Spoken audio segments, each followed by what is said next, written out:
प्यारे बच्चों नमस्कार। आपका स्वागत है अपने YouTube चैनल सनातन सर ऑफिशियल में।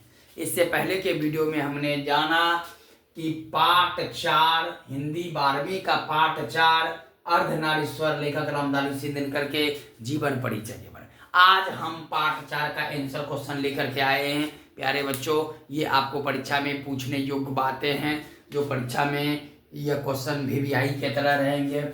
अब पाठ 4 अर्धनारीश्वर लेखक रामधारी सिंह दिनकर के बारे में। तो 1 नंबर क्वेश्चन है, यदि संधि की वार्ता कुंती और गंधारी के बीच हुई होती तो बहुत संभव था कि महाभारत न मचता। लेखक के इस कथन से क्या आप सहमत हैं? अपना पक्ष दें। तो मैं लेखक के विचार से काफी हद तक सहमत हूं। हमारे समाज में नारी को समान रूप दिया जाता है। माताएं पूजनीय होती है। पुरुष अपने कठोर स्वभाव के कारण अपने को ही सर्वाधिक महत्व देता है, किंतु नारी में दया, ममता तथा कोमलता विद्यमान होते हैं। अगर महाभारत के युद्ध से पूर्व हुई संधि वार्ता कुंती और गंधारी है ना, यहाँ पर कुंती और गंधारी यानी क्या कहा गया? कुंती और गंधारी। कुंती और गंधारी जो है, ये कुंती और गंधारी के मध्य होती तो यह संभव था कि वे अपने पुत्रों को समझा लेती तथा युद्ध की नौबत नहीं आने देती। अब देखिए बाबू, अगला क्वेश्चन है, अर्धनारीश्वर की कल्पना क्यों की गई होगी? आज इसकी क्या सार्थकता है? बिल्कुल सही है कि अर्धनारीश्वर की कल्पना क्यों की गई होगी, आज इसकी क्या सार्थकता है। तो प्यारे बच्चों ध्यान दीजिए, अर्धनारीश्वर केवल शिव का ही रूप है। अन्य देवी देवता विशेषकर विष्णु, लक्ष्मी और ब्रह्मा सरस्वती भी युग में है। इससे लगता है कि शिव के स्वभाव में ही कुछ विशेषता थी। दार्शनिकों ने साम्यवादी चिंतन में और भगवान शक्ति समन्वित शिव में विश्व का कल्याण सोचकर ऐसा किया होगा। हम जानते हैं कि शिव संहार के नाश के देवता है। किसके? सिंह संहार के नाश के देवता है। उनके संहारक रौद्र रूप पर पार्वती की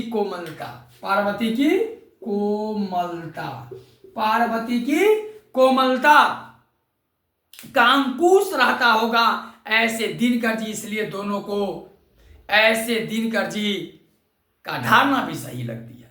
नर नारी दोनों पूर्ण रूप से क्या है? समान हैं, इसलिए दोनों को बराबर महत्व देने का मिथक है। क्या है? अर्धनारीश्वर है। आज के युग में स्त्री पुरुष में जो असंतुलन है, पुरुष प्रधान है, नारी गौण, इसी के कारण संसार में कठोरता कोलाहल अधिक है। समाज के संतुलन के लिए स्त्री पुरुष का समान सबल होना क्या है? आवश्यक है। क्या है? आवश्यक है।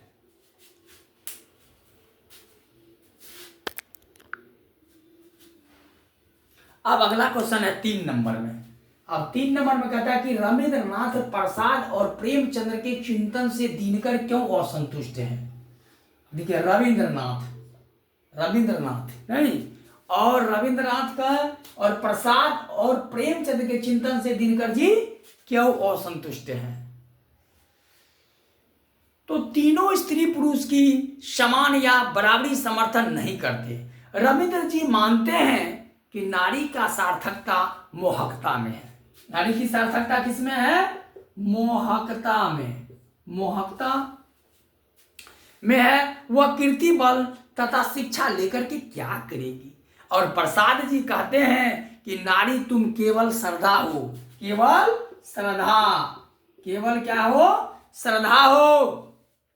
प्रेमचंद्र जी कहते हैं पुरुष में नारी का गुण आने से देवता बनता है, मगर नारी में पुरुष का गुण आने से क्या बन जाता है? राक्षसी बन जाता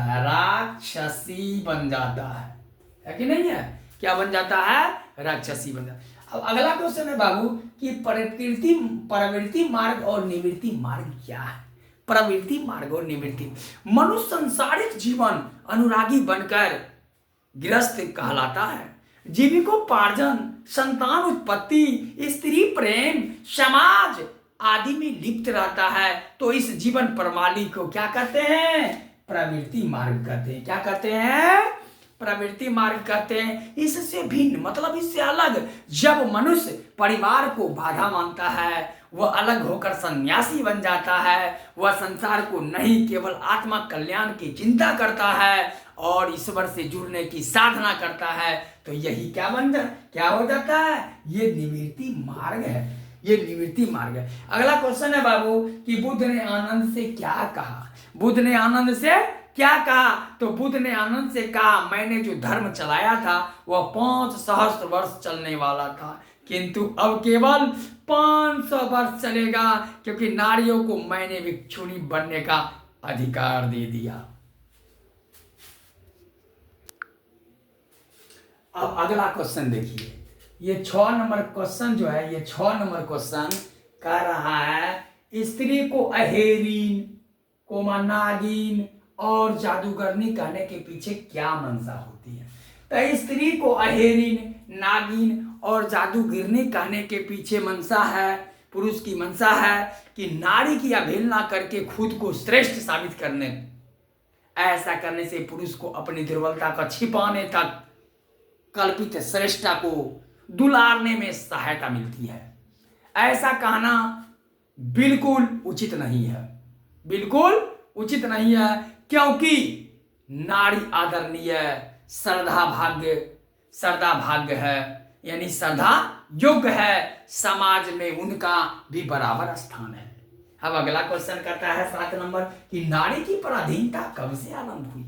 अब नारी की पराधीनता मतलब नारी पराधीन कब से हुई? जब मानव जाति ने कृषि का आविष्कार किया तो पुरुष बाहर रहने लगा और नारी घर में रहने लगा। यहां से जिंदगी 2 हिस्सों में विभाजित हो गई। यहीं से नारी की पराधीनता आरंभ हो गई। अब देखिए अगला क्वेश्चन 8 नंबर, प्रसंग स्पष्ट करें। प्रत्येक पत्नी अपने पति को बहुत कुछ उसी दृष्टि से देखती है जिस दृष्टि से लता वृक्ष को देखती है। तो यहाँ प्रसंग स्पष्ट करें। तो सबसे पहले प्रसंग में बाबू हम देखते हैं कि सबसे पहले ये कहाँ से इस पंक्ति को लिया गया। तो प्रस्तुत पंक्ति अर्धनारीश्वर पाठ से लिया गया है और इनके लेखक रामधारी सिंह दिनकर है। इन पंक्ति के माध्यम से कहना चाहते हैं कि पुरुष की अधीन होने के कारण नारी को स्वयं को काफी कमजोर तथा पुरुष पर आश्रित मानने लगी। यही कारण है आज हर पत्नी अपने पति को उसी प्रकार देखती है जिस प्रकार एक लता अपने वृक्ष को देखती है। अर्थात जिस प्रकार एक लता वृक्ष के अधीन रहकर फलती फूलती है, उसी प्रकार एक स्त्री भी स्वयं के पुरुष के अधीन मानती है। अब अगला क्वेश्चन है बाबू कि जिस पुरुष में नारीत्व नहीं है अपूर्ण है। जिस पुरुष में नारीत्व नहीं है क्या है? अपूर्ण है। तो इसमें भी वही बात कि प्रस्तुत पंक्ति अर्धनारीश्वर पाठ से लिया गया है। इनके लेखक रामधारी सिंह दिनकर है। इन पंक्ति के माध्यम से कहना चाहते हैं, यहाँ लेखक नारी के कुछ गुण पुरुष में होने की बात करता है। वह कहना चाहता है पुरुष में भी दया, ममता तथा सहिष्णुता का गुण होना चाहिए। जिस पुरुष में नारीत्व का गुण नहीं है वह क्या है? अपूर्ण है। अपूर्ण है। अब अगला क्वेश्चन देखिए 9 नंबर, जिसे भी पुरुष अपना कर्म क्षेत्र मानता है वह नारी का भी कर्म क्षेत्र है। कैसे? अब दिनकर जी कह रहे हैं कि जिसे भी पुरुष अपना कर्म क्षेत्र मानते हैं वह नारी का भी कर्म क्षेत्र है। कैसे? तो लेखक रामधारी सिंह दिनकर के अनुसार नर और नारी समान है, जीवन उद्देश्य भी एक है। नारी केवल नर के रिझाने या प्रेरणा देने का निमित्त मात्र नहीं है। जीवन यज्ञ में नारी का भी अपना हिस्सा है। वह हिस्सा सीमित नहीं, दोनों का कर्म क्षेत्र समान है।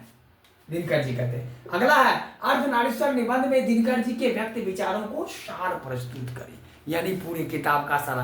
अर्धनारीश्वर निबंध में दिनकर जी बड़े ही उत्तम विचारों का निरूपित किया है। ये उस विभेद को मिटाना चाहते हैं जो कि नर नारी को अलग अलग करता है वे पुरुष की उस मानसिकता को पूर्णतः गलत बताते हैं कि स्त्री के गुण अपनाकर पुरुष भी स्त्री के समान हो जाएगा। वे नारी को कोमल व गौण मानने की धारणा को नकारते हुए उसकी परवस्था को, स्थिति को एक बहुत बड़ा दोष कहते हैं। दिनकर जी के अनुसार पुरुष और स्त्री एक समान है, दोनों के अंदर एक दूसरे के तत्व में विद्वान है। नर और नारी दोनों एक के बिना दूसरा अधूरा है। अतः पुरुष में नारीत्व की ज्योति जगनी चाहिए तथा नारी में पुरुष का आभास होना चाहिए। दिनकर जी अर्धनारीश्वर की सोच में इसी बात का द्योतक है। प्यारे बच्चों, यह वीडियो आपको कैसा लगा कमेंट करके बताएंगे, और अगर यह वीडियो अच्छा लगा तो अपने दोस्तों के साथ शेयर करेंगे, सब्सक्राइब करेंगे और लाइक करेंगे। धन्यवाद।